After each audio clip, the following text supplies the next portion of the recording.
Hi යාළුවනේ සුබ දවසක් ඔයාලට. අද මම ඕට්ස් වලින් කේක් එකක් හදන්න කියලා තමයි ලෑස්ති වෙන්නේ.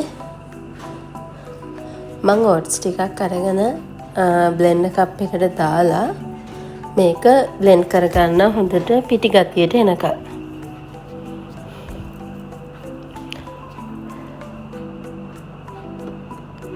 පාන් පිටි දාලා හදනවට වඩා මේක වෙනස් රහක්. ඉතින් අපිට මේක අපි ඩයට් එකක් කරන වෙලාවට ඇත්තටම මේක හොඳයි. පාන් පිටි වගේ දේවල් නැහැනේ. මේ ටික මම හොඳටම බ්ලෙන්ඩ් කරගන්නවා. අර පාන් පිටි ගානට එනකම්ම බ්ලෙන්ඩ් කරගන්නවා.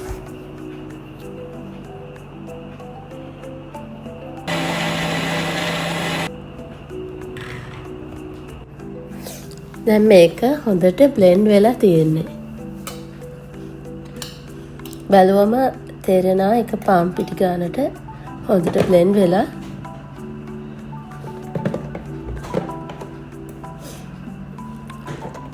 මම මේකට අරගන්නවා කජු ටිකකුයි ප්ලම්ස් ටිකකුයි. කජු ටික කපලා ගන්නවා, ප්ලම්ස් ටික ඒ විදිහටම දානවා.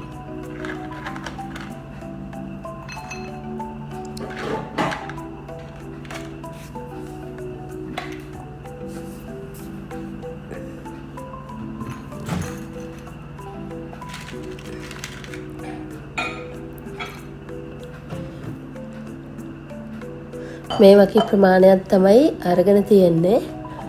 ඒක අරගෙන මම ඒකට කෙසෙල් ගන්නවා. කෙසෙල් දෙකක් ගන්නම් කියලා තමයි හිටියේ. ඔක්කොම ටික කැඩුනා.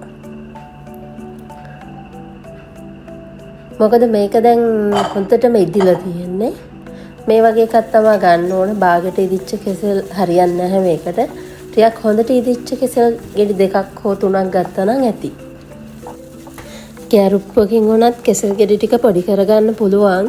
ඒ වුණාට මම මේක මේ විදිහට මනින් කරගන්න පුළුවන් නිසා පොඩි කරලා ගත්තා.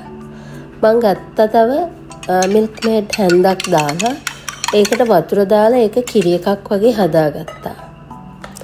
දැන් කෙසෙල් ටිකත් හොඳට පොඩි වෙලා තියෙන්නේ. මම ඒකට පිත්තර දෙකක් දා ගන්නවා.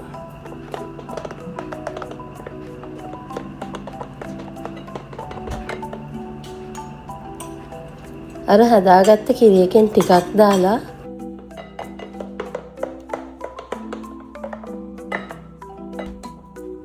ඕට්ස් වලින් ටිකකුත් දාලා කලවම් කරගන්නවා. ටික ටික තමයි කලවම් කරගන්නේ. මොකද එකපාර කිරියක දාගන්නේ නැහැ. එහෙම වුණොත් මේකේ ගතිය වැඩි වෙන්න පුළුවන්. ඒ නිසා කිරි ටිකක් දාලා පිටි ටිකක් දාලා බලලා ඝනකම අර සාමාන්‍ය කේක් එකක පදමට එන ගානට ගන්නවා. මට හිතෙන අන්තිමේදී මේක මේ විදිහට මික්ස් කරගත්තා නම් හොඳයි කියලා. නැත්නම් ඒකේ පොඩි පොඩි කැට වගේ තියෙනවා. බේකින් පවුඩර් ටිකකුත් දාගත්තා.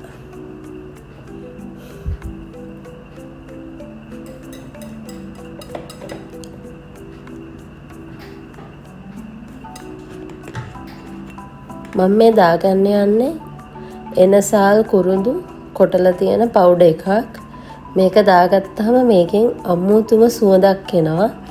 ඒ වගේම අමුතුම රසකුත් එනවා.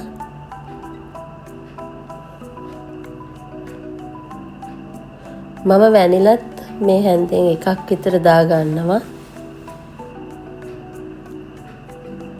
දාගෙන මේක හොඳට කලවම් කරලා අර අපි අයින් කරගත්ත කජු ටිකයි ප්ලම්ස් ටිකයි දාගත්තා.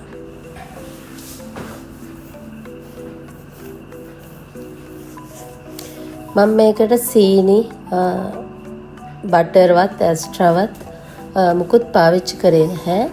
පැණි රස ගත්තේ මේ කෙසෙල් එකෙන්ම තමයි. ඉතින් මේ විදිහට ට්‍රේ එකකට දාගෙන මම මේක oven එකට දානවා.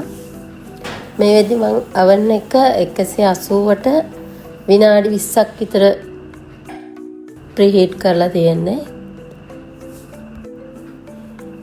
මේක මම විනාඩි 40කට 50කට විතර දාගත්තා. දැන් මේක හොඳට ඇවිල්ලා තියෙනවා. හැබැයි අර ඔයිල් එහෙම නැති හින්දා ඒක ටිකක් පුපුරලා වගේ තමයි ඇවිත් තියෙන්නේ. ඒ වුණාට මේකේ රස නම් හොඳටම තියෙනවා.